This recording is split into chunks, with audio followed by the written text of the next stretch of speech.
¿Qué tal? Muy buenas noches. Aquí comienza un nuevo programa de Sin Fronteras en TV Ciudad, como siempre, aquí en esta pantalla, junto a Maite Sarasola. ¿Cómo le va, Sarasola? Alejandro Gabarto, ¿bien? Bien. Hoy vamos a Programa hablar... especial el de hoy. Muy especial el programa de hoy, que tiene que ver un poco con lo que estamos proponiendo ya en este segundo ciclo de Sin Fronteras. Las culturas, las economías, las políticas sociales y también otros factores que influyen en el mundo están atravesados transversalmente por lo que llamamos la política internacional. Y justamente acercándonos al vínculo entre la academia, el mundo empresarial y el sindical con la realidad global, vamos a intentar entender de alguna manera el impacto que tiene la política internacional en el mundo y en la región, esto sin perder nunca la mirada también desde nuestra perspectiva nacional. Así que bueno, y con todo personas en piso hoy.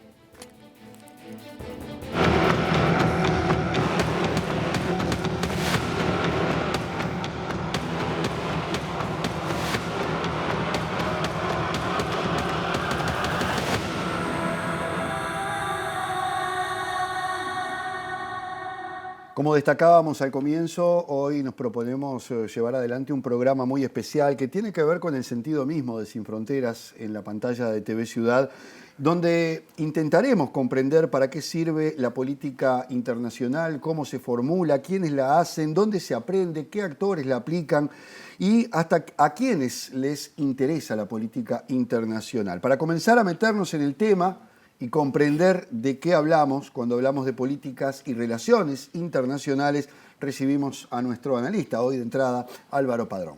¿Qué tal? ¿Cómo están? Yo entusiasmado con este perfil de programa, que es como hablar de nosotros mismos, ¿no? Entender el porqué. Hacer esa, claro, la pregunta de por qué tenemos un programa así, porque hay programas, no sé, de economía, de deporte, de cocina, de humor, de música, y hay un solo programa de política internacional.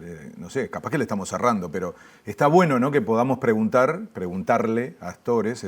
Los tres bloques van a ser excelentes, el de actores empresariales, sindicales, y el de alguien del mundo académico pensando un poco cómo se enseña, cómo se aprende la política internacional. No sé, es como preguntarse qué papel tiene la política internacional en un país como el nuestro, y capaz que al final nos respondemos si vale la pena continuar con este esfuerzo. Debo confesar que este ha sido un tema que Álvaro ya lo ha manejado en varias oportunidades, tratar de explicarnos por qué, más allá de las noticias que diariamente vemos internacionales y que obviamente están relacionadas con eso, bueno, todos los otros aspectos que rodean a esto que denominamos política internacional. Y justamente, Álvaro, para empezar, si decimos política internacional, exterior, relaciones internacionales, más o menos todas podemos tener una vaga idea de lo que estamos hablando, pero si tenemos que definir la política internacional, tal, así fríamente como lo decimos, ¿qué dirías que es?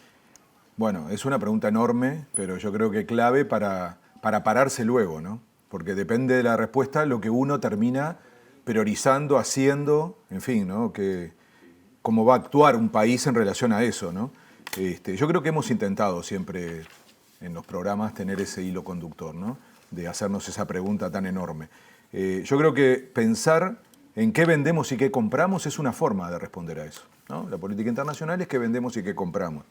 Yo creo que es muy reduccionista y además no tiene nada que ver con la historia de Uruguay. O sea, Uruguay siempre trascendió, eso es una parte importante obviamente de las relaciones internacionales, pero la trasciende en otras dimensiones mucho más importantes, donde Uruguay, por su tamaño, ha sido mucho más relevante, porque en vender y comprar no le vamos a mover la aguja a nadie, ¿no? Yo ahí lo primero que voy a hacer, y arranco con una provocación, ¿no?, para que funcione después en el resto de los bloques. Me niego a llamarle política exterior, mucho más relaciones exteriores. Es un término, un concepto antiguo, caduco, primitivo, superado. No se me ocurrieron más adjetivos. No sirve más para nada. El ministerio se sigue llamando así. Muy interesante, porque al final podemos pensar un poco si ese no es un cambio necesario, ¿no? Yo creo que a ese concepto lo superó la globalización, lo superó la interdependencia, lo superó la internalización de todo. Todo está internacionalizado. Ustedes decían en el arranque, cultura, economía, política. Es decir, todo tiene una dimensión global. Y los problemas globales le pasaron por arriba a esa visión de política exterior. La crisis climática, las migraciones, la desigualdad, la paz, la guerra, solo se resuelven a escala global. O sea, no es una política externa de un país. Es parte de una concepción de mundo y de algo que hay que articular, cooperar entre los estados para resolver. Decís que la globalización redimensionó el concepto. Pero además nos puso en un lugar que es mucho más claro. Nosotros somos parte del mundo. O Somos parte del mundo. No podemos decir, ese es un problema ajeno exterior. Es un problema nuestro, porque somos parte del mundo. No estamos afuera. Esa palabra me parece para la gente mucho más claro, ¿no? Exterior. ¿Estamos afuera del mundo? ¿Somos parte exterior del mundo? Yo creo que además tenemos derechos y obligaciones. Esto también es relativamente nuevo, décadas, pero en términos de humanidad nuevo, porque tenemos derechos y obligaciones incluso legales, tratados. O sea, somos parte de un sistema y somos parte del mundo. Entonces mi respuesta claramente es que la política internacional es una parte inherente a la política de todo el Estado uruguayo, de cualquier país. O sea, es parte de la política general. Ha pasado a ser, lo dije creo hace 2 programas, ha pasado a ser más política interna que política externa, porque involucra a casi todas las áreas del Estado. Influye, nos condiciona, nos impacta y tenemos que intentar influir. Estamos obligados a tratar de participar e influir, porque si no, la decisión la tomarán otros. A mí me parece entonces que nosotros, si no ubicamos la política exterior como parte del proyecto de país, del país que queremos, no estamos discutiendo el conjunto. Entonces es un gran peligro dejar la política exterior en una parte de la sociedad exclusivamente de quienes son especialistas en eso, porque entonces renunciamos a eso, a pensar el conjunto país. ¿Qué país queremos ser? ¿Qué sociedad queremos ser? Como país, como región y como mundo. Tenemos que opinar sobre esa región que nos pertenece y ese mundo que nos pertenece. Lo sintetizo así. Yo me siento uruguayo, pero también me siento latinoamericano y me siento ciudadano del mundo y no quiero renunciar a ninguna de esas condiciones.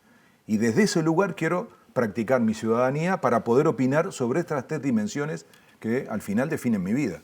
Álvaro, cuando hablabas de Uruguay, mencionabas al principio la cuestión de que a nivel de importación y exportaciones no le vamos a mover la aguja absolutamente a nadie, pero sí mencionabas la palabra influencia. De cualquier manera, hay quienes pueden decir somos un país de 3,5 millones de habitantes, a nivel de territorio somos pequeñísimos para lo que es la región. ¿Realmente esto está directamente vinculado con que podamos tener una influencia que no tiene mucha importancia a nivel de política exterior? Mencionando política exterior, que vos yo entiendo que lo estás criticando, pero ¿significa que podemos o que no podemos influir? O sea, ¿se puede hacer un esfuerzo, no se puede hacer un esfuerzo o nos quedamos acá como más pasivamente viendo qué pasa? Maite, es una pregunta totalmente válida porque yo creo que es la que hace la mayoría de la gente, ¿no? ¿Para qué hacer ese esfuerzo si somos tan chiquitos y tan poco influyentes?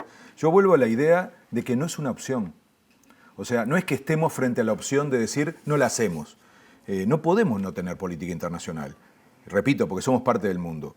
Es como si un departamento, imaginen, por ser chicos en el interior, no sé, Flores, Rocha, Minas, digan, no me importa la política nacional. No lo pueden hacer.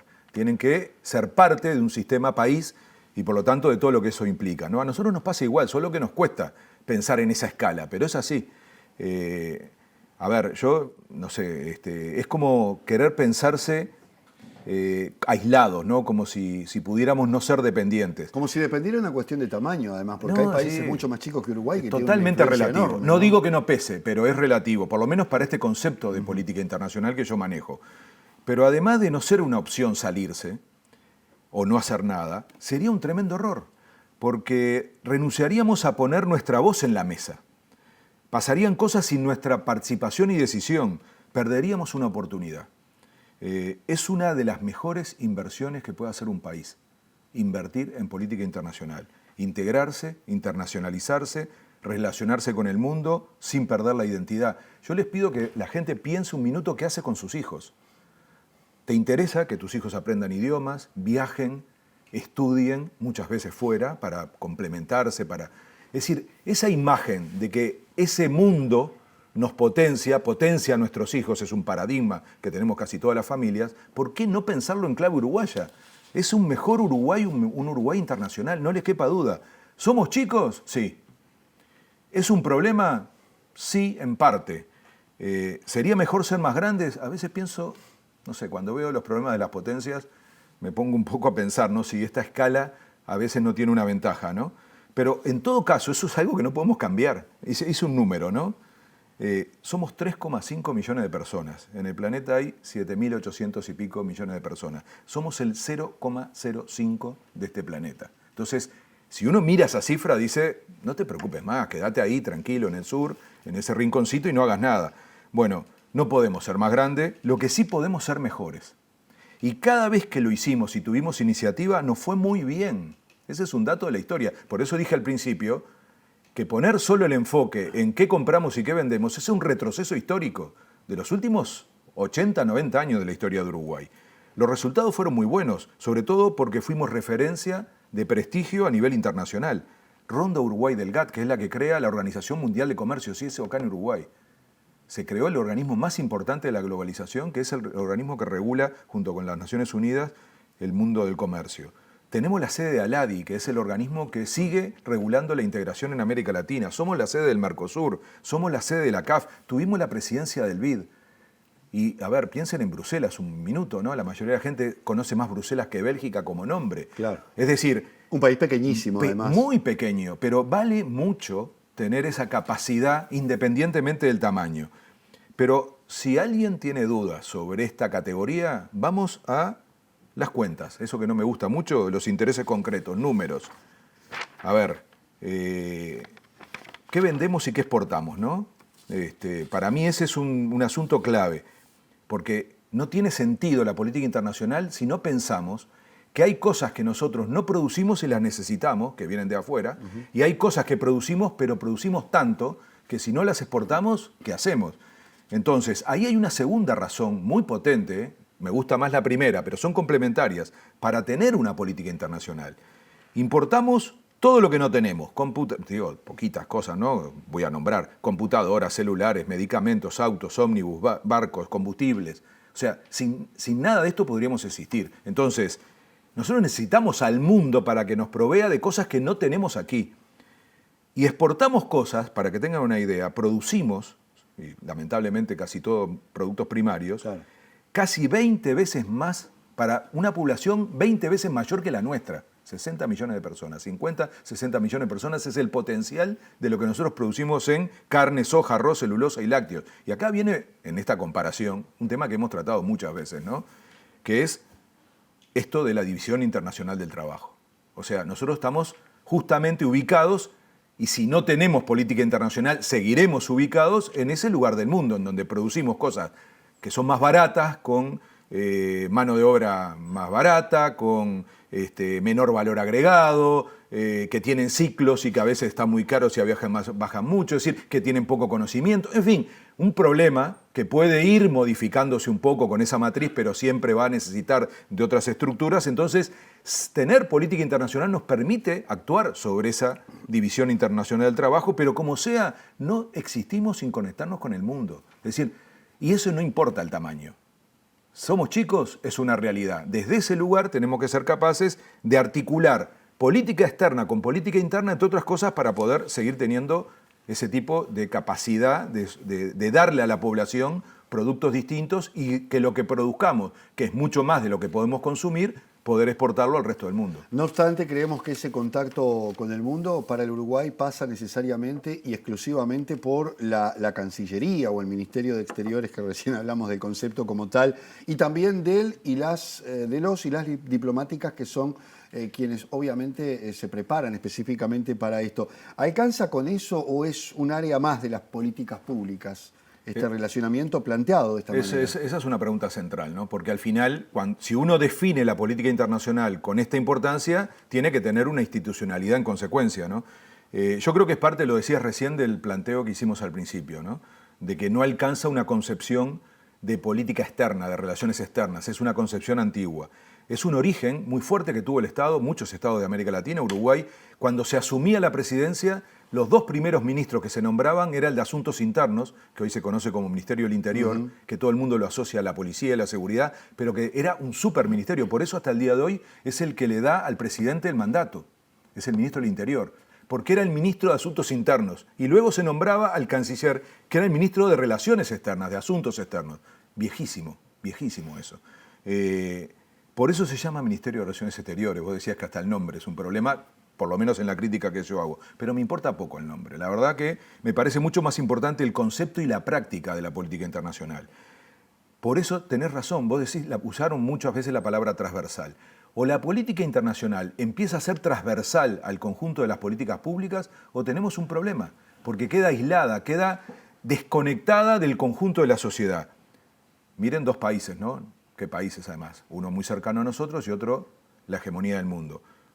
Brasil y Estados Unidos. Brasil tiene un ministerio que se llama Itamaraty, ni siquiera tiene un nombre ministerio. Además.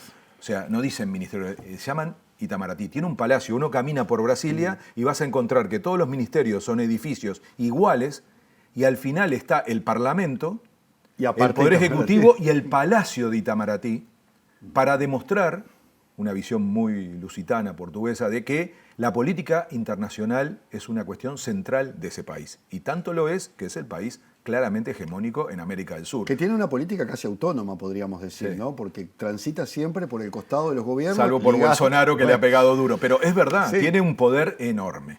Dicen que las Fuerzas Armadas, la industria paulista y Itamaraty son el poder real en Brasil. Pero en Estados Unidos no hay una cancillería, se llama Departamento de Estado. Claro. Y es un rol que se nombra casi al mismo tiempo que el presidente, el vicepresidenta. O sea, está en otra lógica de influencia en el conjunto de la política. ¿Y qué rol han tenido los secretarios de Estado norteamericanos, ¿no? Pero nadie los imagina como cancilleres, siempre suena a otra cosa, ¿no? Yo insisto mucho en esto porque si no entendemos que todas y todos hacemos política internacional, cuando hacemos cultura, cuando hacemos historia, con el fútbol hacemos política internacional, ponemos a Uruguay en el mundo. Estos días se habla de Uruguay por el personaje el narcotraficante, que es uruguayo, lo primero que dicen en los noticieros de todo el mundo, un uruguayo narcotraficante que lo acusan de haber matado a un ministro, no sé, un cargo importante de Sí, Paraguay, un ¿no? fiscal. Un El fiscal Marcelo Pecci. Bueno, ese tipo nos puso en el Colombia. mundo, para mal, ¿no? La tragedia de los Andes nos puso en el mundo. Los enfermeros aquellos, ¿se acuerdan, no? Que fue famoso porque parecía que habían hecho asesinatos en Supuestos serie. enfermeros. Bueno, Sí, el sí. fenómeno de Uruguay en el Mundial del 2010, que más allá de lo deportivo y todo lo que generó, en ese momento uno viajaba por el exterior, había niños, me recuerdo estar en Perú, que no sabían dónde estaba el Uruguay, pero te decían Forlán, Claro. Suárez. Sí, sí, es sí. decir, que eso El permea. fútbol es impresionante y no tiene que ver con el tamaño, ¿no? No. Porque con este tamaño no deberíamos influir en eso, en nada, y sin embargo, miren el papel que tenemos. Galeano, Benedetti, Natalia Oreiro, es decir, todo hace parte de la imagen del país. Mujica, ¿no? Presidente más pobre Sí. del mundo. Enrique Iglesias, presidente del BID, el más famoso de la historia del BID. Todo eso nos pone en el mundo. Entonces, yo creo que ahí viene otra cuestión que es clave, que es que nosotros tenemos que asumir que la política internacional tiene que derramar en el conjunto de la sociedad. Por eso vuelvo al punto original, ¿no? De que tiene que haber un compromiso de los medios de comunicación y de las formas en que se transmite y se enseña la política internacional para transformarla en algo más popular. ¿Y está preparado Uruguay para eso, Álvaro? Y yo creo que no, es parte de una reforma pendiente, está pendiente la reforma del Estado en general, pero yo creo que si queremos responder a un país del futuro, al país que queremos, necesitamos esa reforma del Estado y la Cancillería probablemente es el área del Estado con menos cambios en las últimas 50 décadas. ¿Y cuáles serían los principales pilares de este plan de cambios que debería implementarse, por lo menos para arrancar por un rumbo, ¿no? Sí, capaz que justamente lo primero es sacar a la política internacional del encierro que está dentro de la Cancillería. La idea de que esto es una cuestión solo de diplomáticos y encima todavía agregale sacos, corbatas, cócteles, viajes, o sea, esa imagen que hay, que la población termina luego rechazando. Y muchas veces se dice, recortemos como con los viajes, una cosa totalmente desastrosa, ¿no? Pero funciona muy claro, porque la gente, al no valorar eso, la política internacional, al verla ubicada en ese lugar, le parece superflua.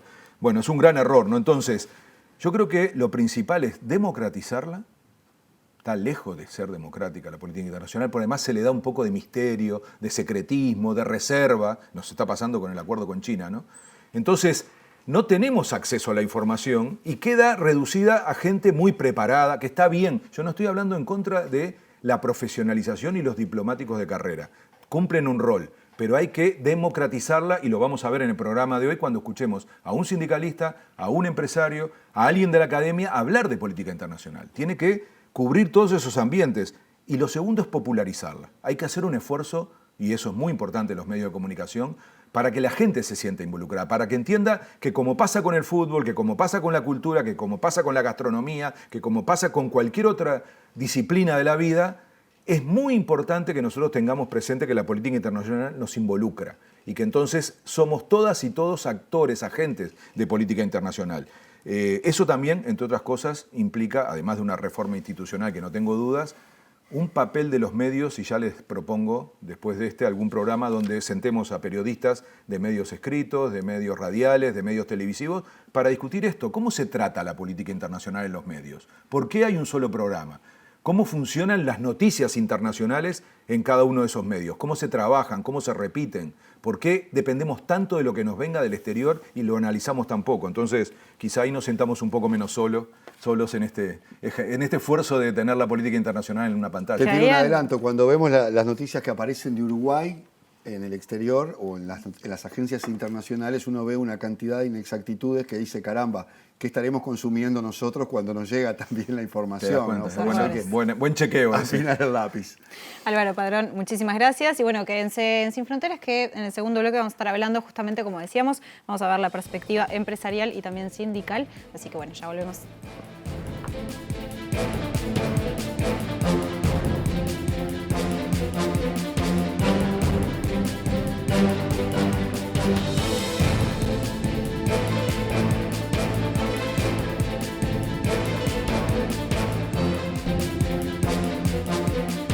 Sabemos que el empresariado y el sindicalismo tienen obviamente enormes puntos de contacto y uno de ellos justamente es la cuestión de las relaciones internacionales, y para meternos en eso es que recibimos hoy a Matías Saiz, director comercial de la empresa SACEM, y también a Fernando Gambera, secretario general de la Coordinadora de Centrales Sindicales del Cono Sur. A ambos buenas noches y gracias por estar. Un gusto, gracias a ustedes. Ahora sí podemos entender cómo se une todo esto. Buenas noches, gracias por la invitación. Bueno, Álvaro Padrón en el bloque anterior ubicaba a la política internacional como algo que es de carácter transversal justamente a las políticas internas de los países. En los mundos de cada uno de ustedes, ¿cómo es que juega la cuestión de la política internacional? Bueno, en el caso del movimiento sindical, claramente empieza de una raíz de concepción de internacionalismo y que tenía y tiene mucho que ver con la solidaridad primero que nada. O sea, la Coordinadora Central del Cono Sur existe antes que el propio Mercosur porque fue una creación de una coordinación necesaria allá por las 80 y algo, para todavía dar una mano y solidarizarnos con los países que conservaban procesos dictatoriales, era Paraguay y Chile. Ahora, después fue un instrumento importante a la hora de la discusión y de la instalación del Mercosur y lo que significó para el Uruguay, que significó en muchas ramas de actividad perder fuentes de trabajo, toda una adaptación a una experiencia que apostaba a una complementación y a una integración en el bloque regional. Y digo, fue un instrumento importante la coordinadora y el trabajo sindical en conjunto a nivel internacional para decir, bueno, el Mercosur tiene que avanzar todavía más en lo que es la integración, en lo que llamamos integración social o en lo que es el Mercosur social. Y es así que de la pelea de las centrales sindicales del Cono Sur, el Mercosur incorpora en su institucionalidad todo lo que es el tripartismo al Mercosur, el subgrupo 10, los organismos sociolaborales y demás. Eso viene de la raíz. Lo que pasa es que después, Álvaro de alguna manera lo introducía, después el empresariado ha ido generando otro tipo de cadenas de valor que hacen que muchos de nosotros trabajemos para el mismo patrón, digamos, pero en diversos lugares, haciendo pedacitos diferentes de una cadena en la que después hay un todo. Y bueno, nos impone una realidad internacional ahora tener un nivel de conocimiento y de coordinación que haga que la política sindical tenga una dimensión mucho más allá de la nacionalidad y que sea supranacional. Nuestra central sindical, aún con sus definiciones históricas de no afiliación internacional y de no pertenecer a ninguna de las organizaciones mundiales a nivel del sindicalismo, así todo, tiene un vínculo muy directo con la Confederación de Centrales Sindicales de América y somos parte del debate y después de la promoción de la Plataforma Laboral de las Américas, la Plataforma de Desarrollo de las Américas, que es un instrumento político a nivel de toda América, generado por la interacción social para un desarrollo sustentable en todo el continente. Bueno, para nosotros eso es fundamental. Y claro, vos decías, hay muchos puntos de contacto. El primero de todos es que supongo que empresarios y trabajadores queremos un modelo de desarrollo para el país que tenga sustento y que tenga complementación con su región. Y a partir de ahí es que creo que la definición que venimos de hace años acuñando en el movimiento sindical uruguayo, que es somos independientes pero no indiferentes, se aplica también a nivel internacional. No somos indiferentes a ese modelo de desarrollo sustentable y complementado. Y por cierto, hemos tenido un desarrollo de trabajo a nivel de estos organismos internacionales con el empresariado uruguayo que parte de una premisa que es que las disputas y problemas y conflictos que tenemos en casa quedan en casa y en el exterior se trabaja en conjunto por un avance de ese modelo en esa conjunción de intereses, ¿no? Matías. Sí, digamos, del sector privado, del sector en el que yo trabajo, en definitiva, la inserción internacional debe ser una agenda país, es algo que se debe construir con una visión de corto, mediano y largo plazo. Es fundamental que Uruguay transite esa agenda país, ¿no? Hace 30 años se crea el Mercosur, han habido algunos avances en torno a la integración regional. Sin duda no fue lo que se pensó originalmente que iba a ser, o sea, se tomó en su momento como ejemplo la Unión Europea, que siguió transitando su camino de integración en diferentes aspectos. El Mercosur es lo que sabemos que es hoy. Por eso decimos de alguna forma, o pienso yo, que la agenda, digamos, de inserción internacional no tiene que limitarse solo al Mercosur, sino que tiene que ser una política país hacia Latinoamérica, por supuesto, y el mundo entero. Hoy, como decían, las cadenas de suministro son cadenas globales, integradas, complejas. Es muy difícil restringirse, digamos, a una sola región.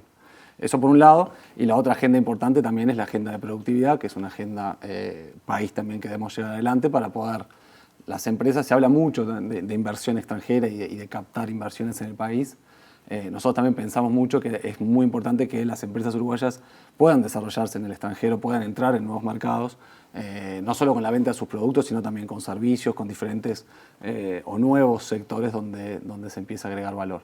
O sea que sí, la agenda de inserción internacional, de apertura comercial, es una agenda fundamental, es una agenda que todos los actores tienen que estar en línea y que hay que construir con una visión a mediano y largo plazo, sin duda.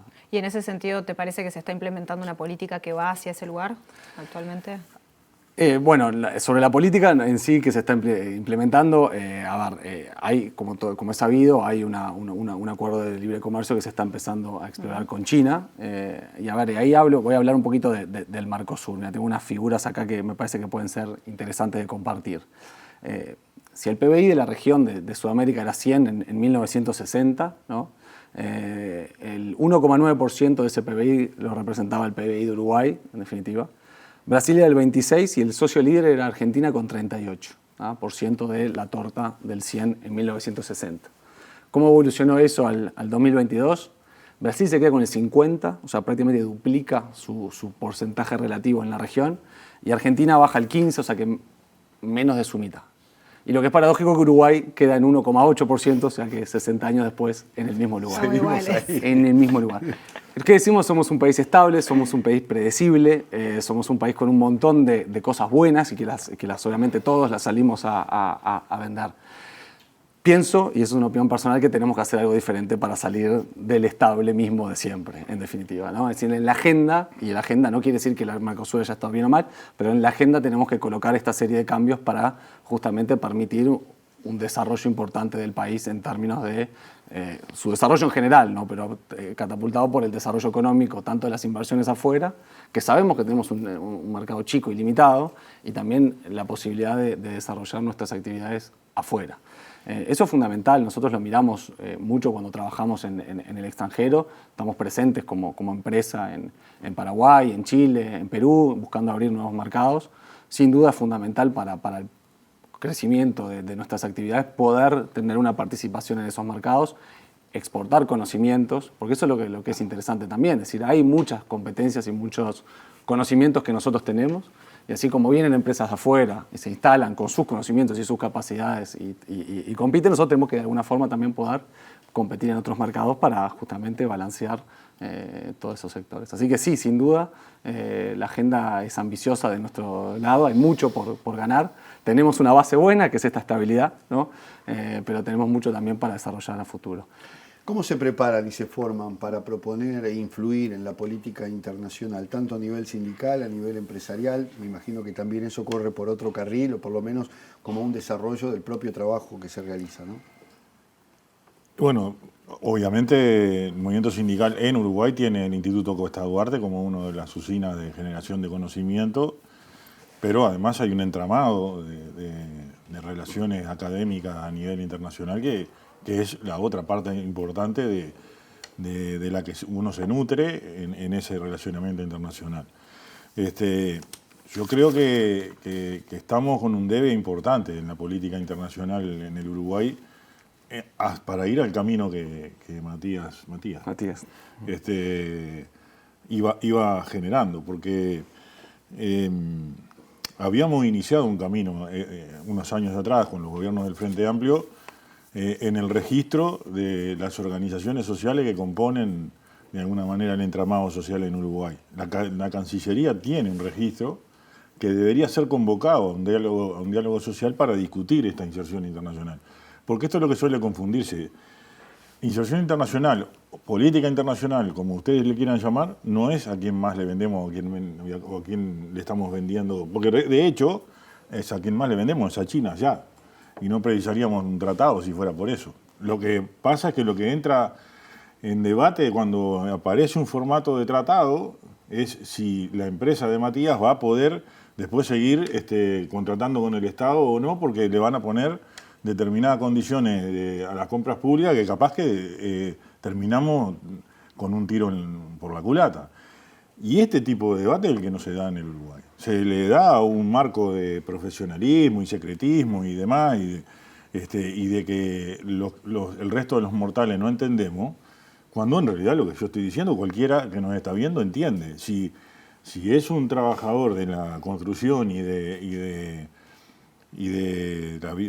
lo que es vial y demás, y nos invaden de otro lado en el marco de un tratado, va a tener un efecto directo que cualquiera entiende. Y que eso debería ser parte del debate público, notorio, y que ese debate sea el que después termine de alguna manera aterrizando o derramando en el Parlamento para que eso tome medida. Por supuesto que al movimiento sindical no lo termina de conformar el estado actual del Mercosur, nadie dice eso.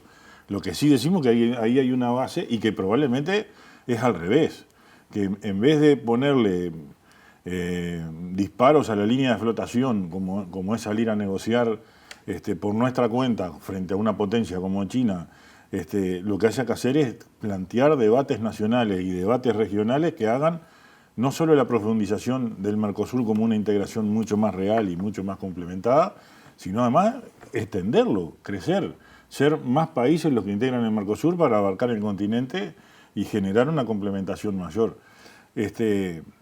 No podemos analizar esto, la política internacional, sin partir de la base que somos una parte muy chiquita, pero una parte del continente más desigual del mundo. Y no puede pasar que busquemos salidas en función de quién nos venden y quiénes nos compran, que tengan formatos de determinadas formas de tratado que lo que pueden generar son asimetrías tales que todavía vayan en vez de ser anticíclicas respecto a esa desigualdad, sean todavía potenciales amenazas de empeorar. Entonces, yo creo que eso debe ser una política abierta. En los gobiernos anteriores tuvimos un relacionamiento de línea roja con la Cancillería y sin embargo tuvimos cortocircuitos varios. Se llamaron TISA, se llamó TLC con Estados Unidos, varios cortocircuitos. O sea, no es que con eso se solucione las posiciones o la contraposición de intereses en el Uruguay. Lo que sí se soluciona es que todos nos sentimos un poquito más parte del rumbo de inserción internacional. Para mí, retomar ese camino de política pública y de debate y de diálogo social es clave para discutir verdaderamente una inserción internacional. Matías, desde SACEM se ha trabajado en otros países, como por ejemplo Paraguay o Perú. ¿Qué importancia tiene la integración regional previa a la hora de que una empresa aterrice en otro país? O sea, de que haya un vínculo previo. Sin duda es importante que existan vínculos entre los países, que existan formas de trabajar similares, que exista una cultura de intercambio entre los países. En un país donde, por ejemplo, por decir algo, existe la embajada uruguaya, estamos presentes y ya se conoce y hay un circuito, digamos, de empresas que ya trabajan, siempre es mucho más fácil aterrizar que en un país donde no hay presencia o uno tiene que arrancar desde cero. Hay ya un camino ganado. Eso es algo muy importante y algo que yo me gustaría hacer énfasis también, es decir, es el tema de la política, digamos, comercial de las embajadas, y en ese sentido, tanto en Paraguay como en Perú, con los embajadores actuales hemos tenido muy buena receptividad. Es muy importante, en definitiva, que se acompañen las empresas en su camino internacional. Es costoso, lleva tiempo, hay que invertir mucho para después recuperar, si se recupera. Entonces, en ese sentido, una política comercial, digamos, de las propias embajadas, del propio Ministerio de Relaciones Exteriores, es muy importante. Tiene que haber mucha receptividad por parte del embajador, que me consta que en estos países que yo he ido y he tenido la oportunidad de estar, existe. Creo que eso es algo que debería de fortalecerse de alguna forma institucionalmente, o bueno, no, además de todas las competencias o misiones que tienen las embajadas. Creo que esa debe ser una prioridad de acompañar a las empresas que se internacionalizan y que puedan de alguna forma facilitar su aterrizaje, ¿no? Después el trabajo es un trabajo de las empresas que tenemos que hacer, que forma parte de nuestro día a día en definitiva, pero sin duda siempre tener atrás a la bandera es algo que ayuda, y lo vemos cuando vienen las empresas de afuera acá, en definitiva en el mercado, vienen muchas veces acompañados, digamos, por el peso del país que está atrás de alguna forma. Entonces, sin duda es importante. ¿Hay recursos para eso? ¿Hay apoyo del Estado en este momento para ese tipo de iniciativas o poder desarrollar ese tipo de política hacia afuera? Yo diría que sin incrementar recursos es una cuestión de priorizar la actividad que ya existe, en definitiva, de alguna forma. Y creo que se está haciendo, por lo menos digo, de mi experiencia en los países donde me toca actuar. Es en definitiva de priorizar esa actividad dentro de la agenda, me parece a mí. Sin duda después hay que mirar país a país y eso no sabría responderlo, ¿no? No creo que solo pase por recursos, hay un problema de voluntad política. Y creo que eso es lo que está faltando principalmente para colocar este tema como un tema de importancia en la agenda. No es un problema que se arregle estrictamente con dinero o con recursos extras. Sí, el dinero siempre ayuda. Como claro, eso. claro, por supuesto, pero tiene que haber no depende exclusivamente pero de eso. Primero es la actitud. Sí. Y cada vez más, porque para mí la pandemia, en todo caso, ni hablar en el sector al cual pertenezco, en la rama de actividad, que es los servicios en general, los servicios financieros en particular.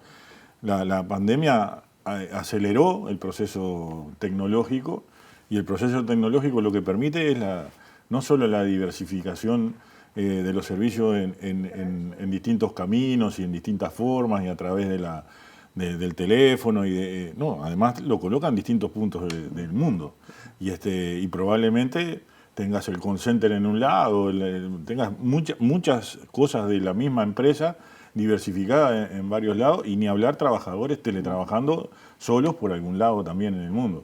Entonces, cuando instalamos en el país una discusión de una reforma jubilatoria, que parece ser la madre de la reforma, la base de la discusión es: ¿y quién paga todo esto, no? Y si cada vez más van a haber trabajadores trabajando en su casa, pero para otro que está en otro lado. Ese que está en otro lado del país, ¿no pone para aquí, para esa reforma? Entonces, en algún lado vamos a tener que aterrizar la discusión internacional de cómo van y vienen los capitales, cómo hay los depósitos y el crecimiento histórico de depósitos en este país de ahorros, pero también afuera, y cómo ese flujo de capitales que conforman en definitiva esas cadenas de valor incorporan los recursos necesarios para que el conocimiento se genere acá también. Y de alguna manera eso nos deje menos dependientes. Creo que ese es el debate que debería instalarse. Y para eso, primero actitud, ¿no? Matías, creo que querías decir algo antes de cerrar. No, a ver, volviendo a la pregunta anterior de cómo trabaja el sector privado el tema con el gobierno y con los diferentes actores sociales, digamos, el tema de la integración. Yo creo que a nivel, obviamente, de TLC, por ejemplo, si uno dice, bueno, TLC con China, digo, cada sector empresarial tendrá sus cámaras, sus representantes, tratará de mostrar lo importante que podría influenciar o ir adentro de uno de esos acuerdos o no, o estar en contra, en definitiva.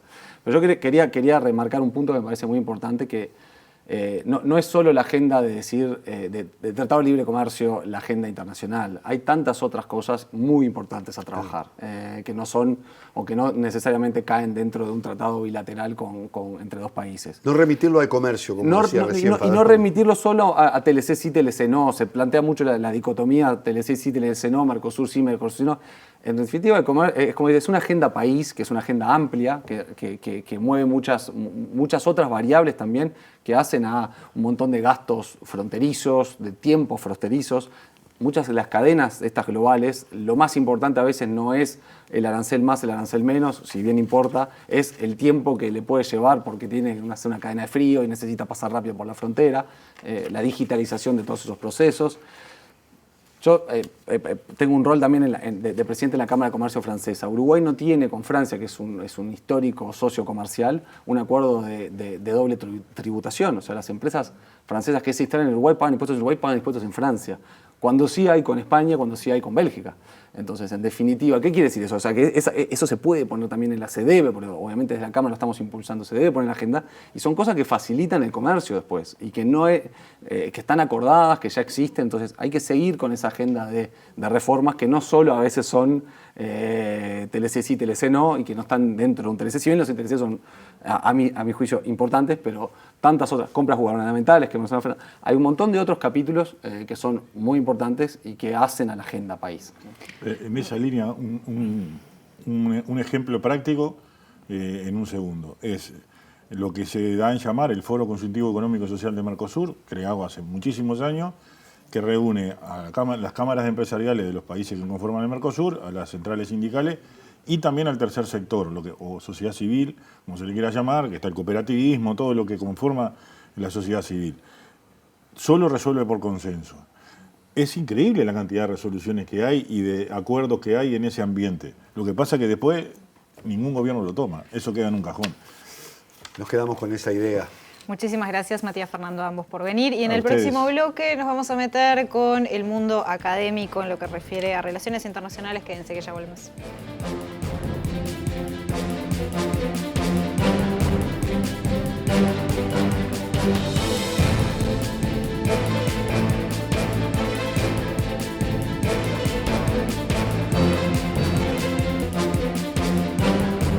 Para cerrar el programa de hoy y abordarlo desde otra perspectiva, vamos a meternos en cómo es el estudio de la política internacional en Uruguay. Recibimos a Anastasia Barceló, doctora en Ciencias Sociales por la Universidad de San Pablo y también docente e investigadora de la Facultad de Ciencias Sociales de la UDELAR. Anastasia, bienvenida, un gusto. Bienvenida. Hola, muchas gracias y muchas gracias por la invitación. Bueno, queremos saber cómo es el estudio de la política internacional en nuestro país, por qué carriles va, cómo se plantea, de qué manera se puede leer el mundo a partir de la experiencia académica. Bueno, en nuestra universidad, la Universidad de la República, tenemos una carrera que es la licenciatura en Relaciones Internacionales. Tenemos también varios centros para estudiar, para hacer posgrados y para hacer maestrías en el área.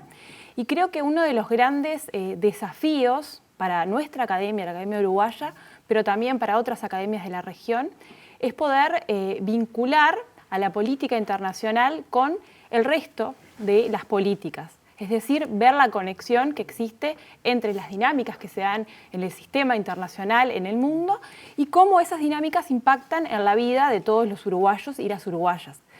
Creo que para el caso uruguayo es aún mucho más relevante porque somos un país pequeño, sobre todo en población, y además por nuestra historia.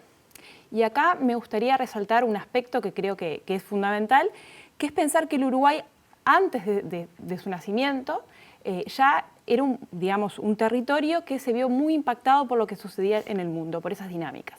Pensemos en la formación del Estado Nacional, vamos a percibir que todo el proceso de independencia que festejamos en estos días fue impactado, por ejemplo, por las invasiones napoleónicas en Europa, por las revoluciones liberales en España y Portugal, y estas tuvieron fuerte impacto aquí, en este territorio.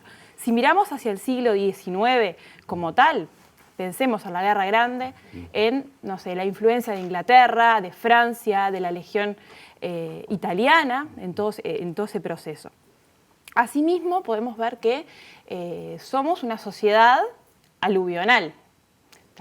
Nuestra sociedad se formó a partir de las olas migratorias de 1850 en adelante, sobre todo de países europeos, Francia, Italia, España.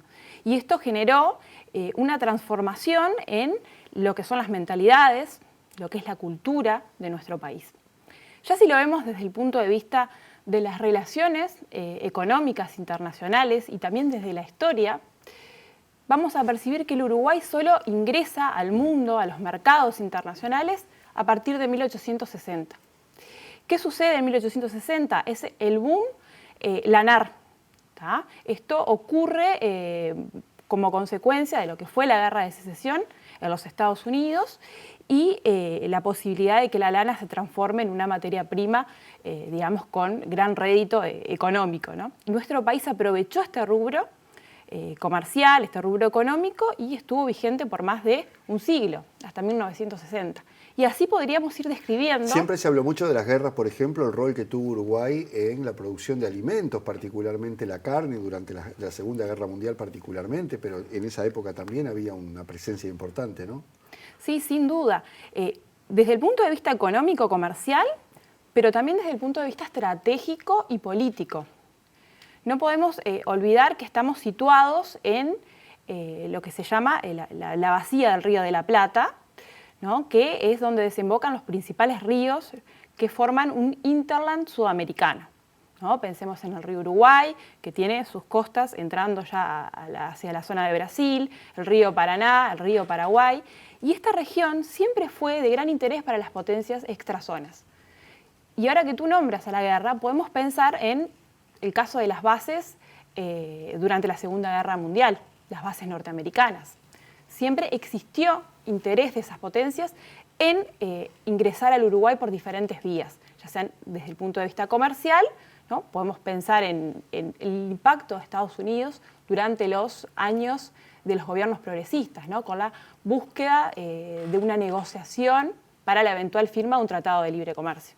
Pero repito, la relevancia del Uruguay no es solo económica comercial, es geopolítica y geoestratégica. Y eso lo transforma, digamos, en una especie de punto clave para las potencias que buscan ingresar a América Latina.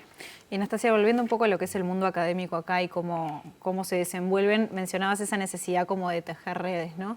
¿Cómo se da eso hoy en día? Realmente, por ejemplo, desde estudios internacionales en sociales se tejen redes académicas hacia otras disciplinas para justamente vincular todo esto que está vinculado de alguna manera. Sí, sin duda. Sobre todo en los últimos años se ha buscado mucho vincular con otras facultades, ¿no? Tener fuertes vínculos con la historia, porque vemos que el conocimiento histórico ayuda muchísimo a explicar al impacto y a esas relaciones entre política internacional y las políticas del adentro. Pero también existen conexiones con otros centros regionales de referencia en América Latina. Pensemos en la Conferencia Latinoamericana de Ciencias Sociales, en Flaxo, ¿no? Que son centros realmente de referencia que han formado muchas generaciones de internacionalistas y que además tienen ya una perspectiva, se puede decir un poco más avanzada en el sentido de conectar disciplinas y ver la transversalidad de esa política exterior, ¿no? Claro. De salir un poco de la diplomacia, digamos, como área o de la historia diplomática, ir un poco más allá, ¿no? Observar a la cultura, observar a la historia, a la economía, por supuesto. La globalización, recién hablábamos, ha incidido en eso, es decir, la interacción de las sociedades sacó un poco los temas internacionales estrictamente del ámbito de las cancillerías o de los ministerios. Sí, cuando la globalización alcanza todo el globo, ¿no? Porque globalización existió siempre. Pensemos que en el siglo XVIII, en el siglo XIX, cuando el Uruguay se forma, existía una globalización, que era la globalización del concierto europeo conectado con el mundo, por ejemplo, hispano y lusoamericano. Pero cuando esa globalización llega a todo el planeta, es decir, cuando ya no existen prácticamente territorios desocupados y están todos ocupados por estados nacionales, es cuando de alguna manera se comienza a dar esa interacción y esa integración, ¿no? Muy complementada o ayudada por lo que ha sido el avance en los medios en la comunicación, en el transporte, ¿no? Que ha ayudado de alguna manera a generar esa conexión, también desde el punto de vista académico. ¿Qué relevancia tiene el estudio de la política internacional para las sociedades en general, si querés también particularmente para nuestro país? ¿Qué importancia tiene, qué importancia se le da? Creo que es fundamental que las personas perciban, a partir del conocimiento de la política internacional, cómo todo está impactado, ¿no? Desde las compras en el supermercado, pensemos que los precios no son establecidos en el Uruguay. El ciclo de commodities, ¿no? Nosotros dependemos de ese ciclo, no es interno o endógeno a nuestro país. Todo lo contrario, se da en dinámicas internacionales. Las reglas que pautan el comercio internacional y que luego van a generar las posibilidades de consumo en las familias uruguayas, está vinculado con lo que sucede en el mundo, no en nuestro país. Nuestro país influye, ¿no? De acuerdo a sus posibilidades y, digamos, a sus capacidades, tanto materiales como ideacionales, porque creo que el Uruguay tiene un peso también en el término de las ideas y un prestigio realmente importante, pero no determina, ¿no? Nosotros somos determinados por lo que sucede en el mundo, y eso los ciudadanos y ciudadanas lo deben de tener, creo que bastante claro, ¿no? Y pensar en la vida cotidiana. ¿Y cómo son los perfiles de quienes se acercan, para chusmear un poco, digamos, de quienes se acercan a estudiar, por ejemplo, estudios internacionales? ¿Quiénes van? ¿Hay diferentes perfiles? ¿Se pueden diferenciar algunos objetivos claros a futuro, por ejemplo? Sí, nosotros desde la universidad establecemos algunos perfiles de quienes se acercan a estudiar con nosotros. La mayoría tiene la opción de ingresar al servicio exterior de la República. Claro, que es en Cancillería hay un examen que se da, ¿no? Porque no todos tenemos muy claro cómo es eso. Sí, en la Cancillería existe un examen de ingreso para ingresar como secretario de tercera y comenzar la carrera diplomática. Pero existen también otras áreas, ¿no? El tercer sector, el servicio privado, también quienes se interesan por la investigación científica en el área de relaciones internacionales y que, bueno, cuando llegan a la universidad, la mayoría se sorprende y descubre un área que le interesa y comienza a adentrarse y a estudiar estos temas, ¿no? Y a especializarse en alguno de ellos porque es un mundo muy, muy amplio, ¿no? Realmente es muy amplio. Tienen la posibilidad los estudiantes de ver a las relaciones internacionales desde la economía, desde la historia, desde la producción, pensar en los seres humanos, ¿no? Que componen o que forman esas relaciones, ¿no? Existen estudios biográficos sobre los principales cancilleres o personas que influyeron en la política exterior. Entonces hay realmente un universo. Hay un universo, sí. Y creo que aún es necesario descubrir y desandar un camino que otros países y otras academias ya han desandado y aprender con ellos, ¿no? Conjuntamente con ellos, sí. Ojalá se pueda, entonces. Nastasia Barceló, muchísimas gracias. No, gracias a ustedes. Nos vamos. Nos vamos, llegamos al final de este programa de Sin Fronteras. Muchísimas gracias como siempre por acompañarnos y que tengan una muy buena semana. Chao.